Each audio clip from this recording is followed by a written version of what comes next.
Wow. Wow. What a response, guys. I uploaded a video just a few days ago about the amazing truth about Canadian cities, the high profile Canadian cities that many people around the world know. And in that video, I mentioned that there's many towns in Canada, Medicine Hat, for example, that aren't as high profile but are just as fascinating. And in this video, I've picked five cities in Canada, small towns. Cities would be overstating it. Five small towns that have amazing, interesting, shocking even backgrounds and histories that will, I know, make your day. For example, in Dawson City, Yukon. Now, the Yukon is not a province. It is, in fact, a territory. And one of the most fun and amazing cities in the Yukon is Dawson City. Now, why? Why is this a town that you may want to consider traveling to? Dawson City is a retirement village for staff, cast, production people, anybody related to the show Dawson's Creek that appeared on American TV on the WB network in the late 1990s, early 2000s. So it may not have the main stars, like, for example, James Van Der Beek, who played Dawson Leary, or his best friend Joey, who Joey's a girl, so if you didn't know, who everybody knows loved him since they both learned to talk as friends. So in other words, they're friends, but she loves him secretly. And of course, his lazy bones friend Pacey, and then the girl next door, Jen. They could all be part of this development in Dawson City. The city is built to be a retirement village for staff and cast of that TV show. But it's open to the public. All of the millions of fans of that show can visit it and talk to, communicate with, interact with people from the show. So if you're a huge fan of Dawson's Creek, you may want to consider on your next vacation heading up to Dawson City, an entire small town and resort, okay, built around that TV show. So you'll be able to go into the diners, into the retail shops, into the small businesses that line the charming downtown area. And every one of those businesses, shops, even the place that's going to put new tires on your car because you're going to go through 4, 5, 6, 7 sets of tires just driving up to the Yukon. All of those people are formerly related to the show Dawson's Creek, and they're now at retirement age, and they've decided to spend their golden years in the amazing tundra of the Yukon territories, amazing city in Canada. Next is Moose Jaw, Saskatchewan. Now, this is in the southern part of Saskatchewan, so in most of Canada, they speak a language that most people know as the Canadian language, but it has two different strains. One is English and one is French. So there's a French version of the Canadian language and there's an English language of the Canadian language. And in Moose Jaw, they speak probably one of the most Americanized versions of it because it's in the southern part of Saskatchewan. It's close to the United States. So it's had that influence over the years, Americans coming over the borders, a lot of times sneaking over the border to try to get away from usually law enforcement in the United States. And they settle in Moose Jaw. So there is a high degree of, you just got to be careful. That's all I'm saying. If you're walking down the street in Moose Jaw, Saskatchewan, there might be some Americans that just kind of tiptoed over the border one night, trying to get away from the FBI, CIA, local police here in the United States, and then somehow settled in Moose Jaw. But Moose Jaw has a really interesting history because the town is named after Moose Jaw, a guy. It's a guy's name. A lot of people think, well, what have moose have to do out here on the unbelievably flat, unbelievably vast, unbelievably empty space of Saskatchewan? Why would the moose come walking around down here? There's nothing to do. Moose, you would consider to be part of Alberta, right, up near the Rockies, okay? And that would be true. The Okanagan Valley in British Columbia. But in Saskatchewan, moose are not native, and that's because the town. So why I named the town after them? But the town is named after Mr. Jaw, Mr. Moose Jaw, who was the original settler of the town and was the mayor for many years and helped grow the town during the pioneer days when the settlers were coming from the East Coast and heading west to get away from the snobby French people. Okay, they were heading west to be in a land part of the Canada where more of the English version of the Canadian language is spoken. So Moose Jaw got his name from a bar fight that he was in Montreal after a hockey bet that went wrong, a Stanley Cup hockey bet that went wrong. And then let's be honest, there was many Molson beers involved. He got into a fight and he cracked a guy across the face with a moose jaw that he kept in his backpack next to his snowshoes. He kept it at the ready for just this type of event. And then the law was after him, and he hightailed it out to the plains of Saskatchewan. And that is the fascinating history of Moose Jaw. That should be on your travel list. Next is Medicine Hat. Now, Medicine Hat, Alberta, is named that because in the early days. Now, you got to remember, you're heading across. It's like the American West, but much harsher. So Canadian. That's why Canadians are so nice. People say, well, why are Canadians so nice? So it's because they had to go through so much harsher conditions when settling the country that it humbles you. Okay.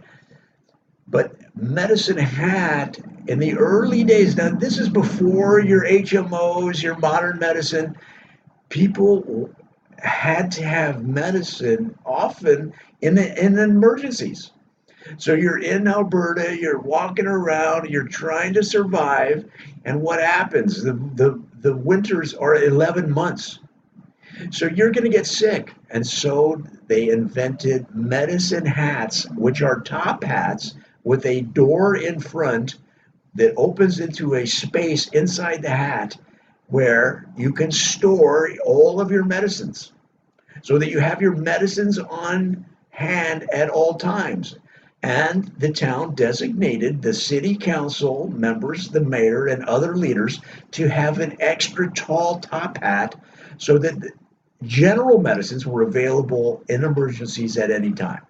So that if you didn't, let's say you forgot your hat at home, and you're walking down the town of Medicine Hat, and all of a sudden you go into a coughing fit and it looks like you're not going to make it, the leaders of the town and also medical professionals would have their extra tall hat that has general medicines that could apply to most emergency situations. They'd take off the hat, open the door, break out the medicine that applies to your emergency, and save your life on the plains of Alberta. That is fascinating. I love it. Everybody should be heading to Medicine Hat to see the Medicine Hat Museum, okay? And to partake of Medicine Hat Days, where you can get your own replica medicine hat and walk around and put all your medicines right in your own medicine hat. You got to do it. All right, now we're going to Quebec. Now, Quebec is a French-speaking province in the eastern side of Canada, and the town of Beauharnois is in Quebec. Now, Beauharnois is a French version of Canadian language, and it translates as beautiful hairnet. Now, why would they be wearing hairnets in the early days of Beauharnois, Quebec? Well, it's because that beaver trading was the number one industry at that point in time of the settlement of Quebec. They had several industries: timber, playing hockey, and beaver pelt trading. So what happens when you're skinning a beaver? You're gonna get messy. Okay, you're going to get messy, and it's not like there's a lot of barbers out there in Quebec in the early days. Okay, and so how do you keep your hair out of your beaver skinning? You wear a hairnet. But the French, especially the French-speaking version of the Canadian language people, the French Canadian language speaking people. All right, it's not French. It's not straight French. It's not what you learned in school as French, okay? It's a version of the Canadian language. And Canadian, speaking Canadian is a very difficult language. And again, they have to put both versions of the language on all retail products and official government documents. That's why you buy a box of cereal in Canada and it has two versions of the Canadian language on the box and the other products, detergent. So again, you are out, and it's usually it was at that point in time in history it was usually the was women skinning the pelts. The men would kill the beavers, would trap the beavers, haul them home, and then the women of the village would skin the beavers, and they didn't want to get their hair because they're proud people. The French speaking version of the Canadian language, those people are proud. They didn't want to get their hair in the what turned out to be a messy process of skinning beavers, and they came up with these unbelievably intricate hairnets. Okay, that they made from spider webs and twigs that were readily available on the frontier. Again, the very early days of Quebec. And so I would say if you're heading to Canada, especially in Eastern Canada, you want to put Beauhair Noir on your travel schedule. Not only will you be able to see a live version, okay, a reenactment of beaver skinning and beaver trapping and hauling and skinning, you'll be able to buy your own beautiful hairnet as a token of your visit. And finally, Summerside, Prince Edward Island. Now, the eastern side of Canada is all islands. There's 15, 20, 25 islands, okay, that make up a majority in number of the 25, 30 provinces in Canada because they didn't know how big this country was. And so they started making every island they ran into a province back in those days. So you have Newfoundland, you have Prince Edward Island, you have John's Island, that's a province. You have Sally's Island, that's a province, okay? You have Rocky Shore, My Feet Hurt Island, which was actually the very first Canadian province. Now, Prince Edward Island is named after the artist Prince because it used to have a very difficult to understand Indian name of that island, and the locals who loved uh, uh, Prince songs, Raspberry Beret, Little Red Corvette, okay, all of those songs prompted the local citizens to say, can we change the name of the island? And they named it to Prince Edward. And this was the one consolation the local government said, we have to keep some connection to the original British crown. So they used the word Edward, and Edward was the original British guy that came over and was immediately shot as he put his foot onto the sand of the island and was immediately shot by an arrow and died. And in tribute to him, they call him First Step Edward. So PEI, Prince Edward Island, is a combination of renaming the island in commemoration of the prince, and also the first guy that got shot and died one step on the island, Edward, Prince Edward Island. Now, Summerside is a fascinating city. Why? Well, because it's part of a quadrangle. Is that a word? Quadrangle of towns. You have Winterside, Summerside, Springside, and Fallside. Some people call Autumnside. towns in Prince Edward Island, and they're make a square. If you map them out, if you look up from above on the map on Google Maps, you'll see they make a square. It was a British practice to to if you could make symmetrical regions with symmetrical towns in a square shape. And Summerside is fascinating because every year there was a hockey tournament is the word I'm looking for, between the four sides: Summerside, Winterside, Autumnside, and Springside. And Summerside had the best weather, being the southernmost city, had the best weather of all of them. They couldn't really practice their hockey. They didn't get cold enough really to get the rinks frozen enough.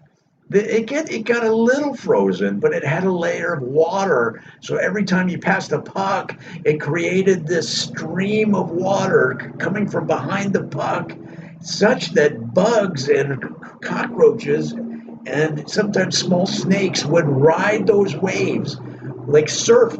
They surf those waves behind the puck, shooting through the half frozen water and ice. And so, in other words, what I'm trying to say is Summerside always lost the tournament. They were never winners of the Prince Edward Island square side hockey tournament. But because of that, they developed other things that made them special. While the other three sides focused on that hockey tournament, let's say that hockey competition, because apparently I can't say the word tournament. While the other three sides focused on the hockey competition, developed their youth to be champions, Summerside said, hey, we are never going to win. Okay, it doesn't get cold enough. And they developed a tourism. They developed their industry. They developed their education. There's a leading university in Summerside, the Summerside slash Prince Edward Island University. Okay, and their mascot, Sammy, Sammy the shark. So graduates of Summerside University now fill the ranks of leading chambers in government, business, and the arts all throughout Canada. And what happened to the other three towns? Well, they're sending some players to the NHL, but that's it. So you're going to love the charming, beautiful architecture and accommodations, hotels, motels, shops, and restaurants in Summerside, Prince Edward Island, when you travel to Canada and visit these five fascinating small towns: Summerside, Prince Edward Island, Beauharnois, Quebec, Medicine Hat, Alberta, Moose Jaw, Saskatchewan, and of course, the retirement village for all graduates of the production of Dawson's Creek. It's Dawson City, Yukon. I hope you have fun.